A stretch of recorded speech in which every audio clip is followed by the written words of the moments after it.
Meu amigo, minha amiga, aposentado, pensionista, beneficiário do INSS e também você, trabalhador que ainda não se aposentou, presta atenção porque esse vídeo é para você também.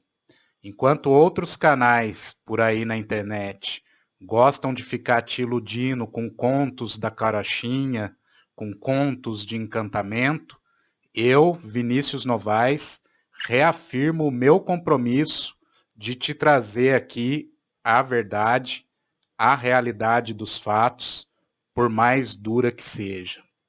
Se você gosta desse estilo, é só continuar seguindo o meu canal.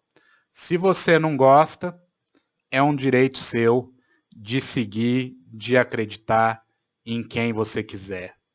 O vídeo de hoje é um dos vídeos mais polêmicos que eu trago aqui no canal, porque eu vou falar do rombo da Previdência e da necessidade de uma nova reforma.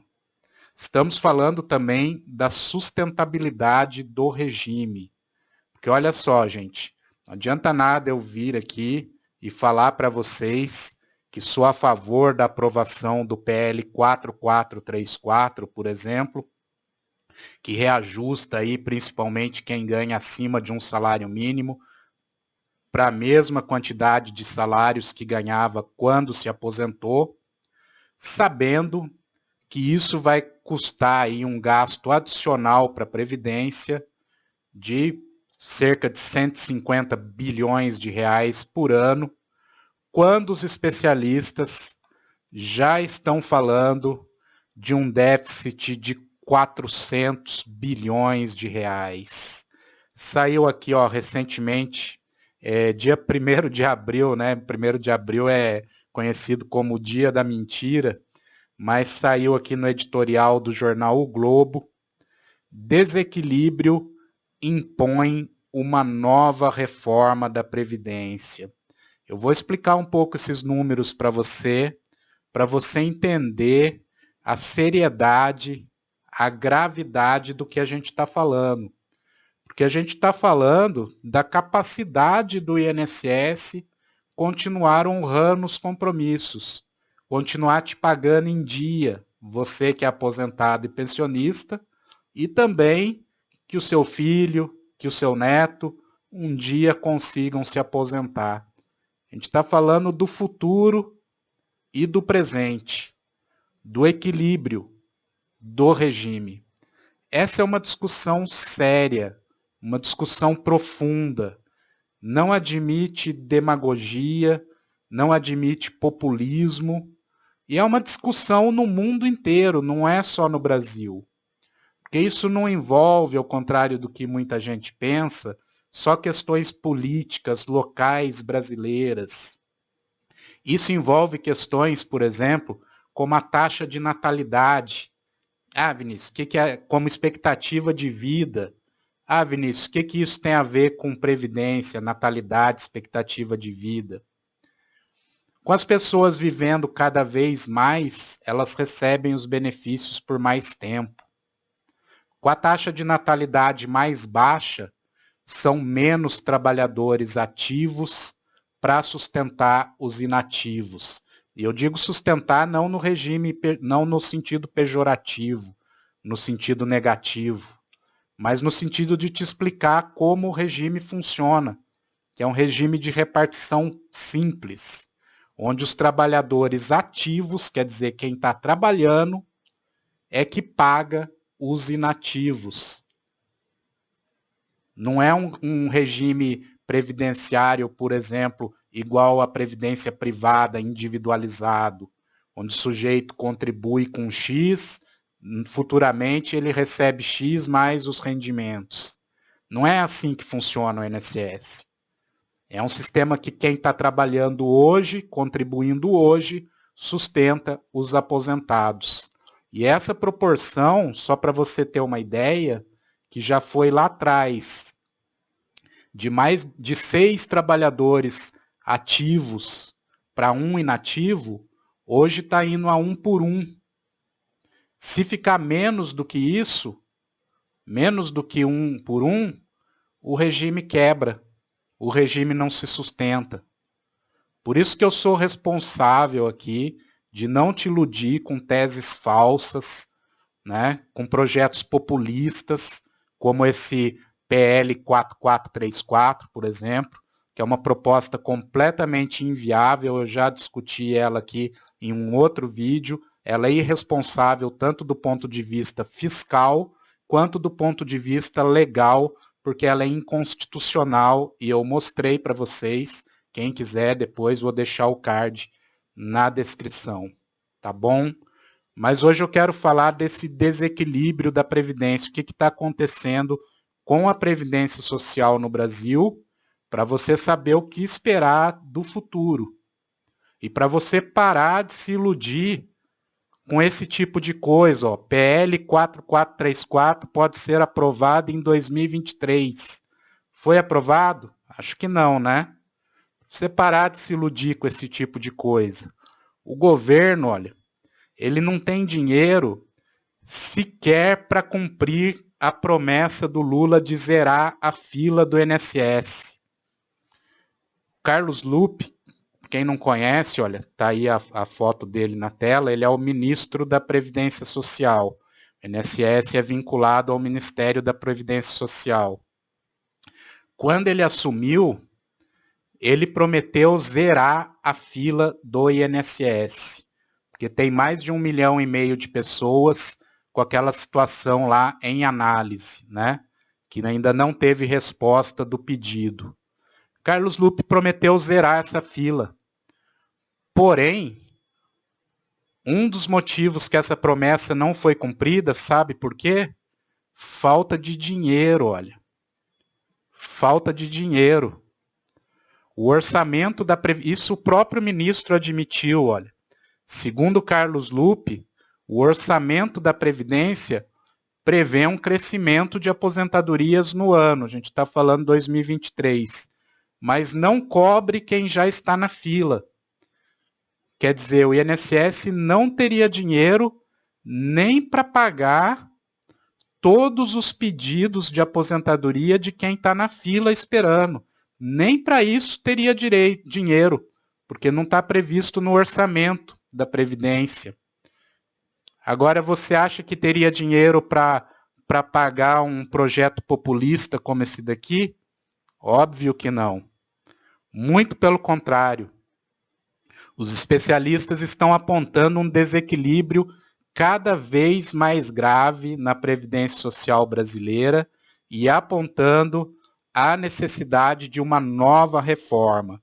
A última reforma foi no governo Bolsonaro, 2019, foi uma reforma dura, tirou bastante direito dos trabalhadores, reduziu o valor das pensões, reduziu o valor da aposentadoria por invalidez, acabou com a aposentadoria por tempo de contribuição, colocou a idade mínima, porém, ainda não foi suficiente para diminuir esse déficit da Previdência, que está custando aí quase 400 bilhões de reais ao ano. Desembolso equivalente a 4% do PIB. Quer dizer, de toda a riqueza produzida no país, 4% vai para pagar a Previdência. Eu não estou falando aqui de mérito, né, gente? Uma vez uma pessoa comentou aqui num comentário, falou assim que todo governo vê os aposentados como gastos, né? Eu fiquei refletindo bastante sobre esse comentário porque é verdade mesmo, né? Se você for ver somente do ponto de vista econômico, você não concede nenhum benefício, seja previdenciário ou social, porque é tudo gasto, né? Mas essas pessoas, elas trabalharam a vida inteira e construíram a economia, né? Construíram a riqueza que, de certa forma, a gente usufrui hoje e merecem, portanto, uma aposentadoria digna, uma pensão digna. Então, que isso fique bem claro. Eu mesmo quero me aposentar um dia, mas eu quero que a Previdência tenha dinheiro para pagar a minha aposentadoria, para pagar a aposentadoria da minha filha, para afastar o trabalhador que não pode trabalhar por motivo de doença. Eu não quero que a Previdência quebre. Por isso que eu não defendo aqui Não adianta, gente, eu não defendo aqui projetos populistas irresponsáveis, tá? Agora, essa história de nova reforma da Previdência, os especialistas estão apontando aqui, ó, que a Previdência brasileira está numa trajetória insustentável e que nem a reforma de 2019 foi suficiente para estancar esse rombo, para sanar esse rombo. Porém, tá? Vamos fazer justiça aqui. A reforma de 2019, ela deixou de fora os militares, assim como estados e municípios, quer dizer, os funcionários públicos estaduais e municipais ficaram de fora da reforma de 2019. Então, sim, tem a necessidade de uma nova reforma. Só que no direito do trabalhador do regime geral de previdência social da iniciativa privada, eu acredito, aí é a minha opinião, tá? Que já foi bastante sacrificado, já foi bastante sofrida a reforma de 2019. Agora tem que vir uma nova reforma, mas tem que pegar aqui agora também os privilégios dos militares e dos funcionários públicos, principalmente os estaduais e municipais, porque os funcionários públicos federais também tiveram as regras modificadas na reforma de 2019. Então, principalmente militares e funcionários públicos estaduais e municipais, a gente tem que olhar aí, tá, na próxima reforma da Previdência, não pode deixar eles de fora, porque não pode ficar sacrificando só um lado. Para vocês terem uma ideia, olha, da disparidade, esse rombo do INSS, tá? Ele é de 290 bilhões em relação ao regime geral, que é a iniciativa privada.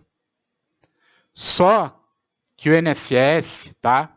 Em termos de benefício previdenciário, aí eu estou deixando de fora os benefícios assistenciais, como o BPC, porque a fonte de custeio é diferente, tá?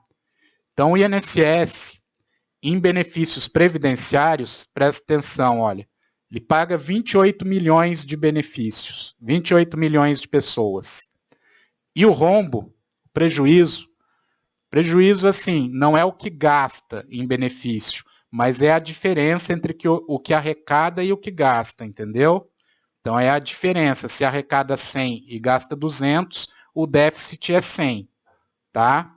Então o déficit foi de 290 bilhões em um ano, alta de 8,5% em relação ao ano anterior, olha, uma alta grande, mesmo depois da reforma de 2019.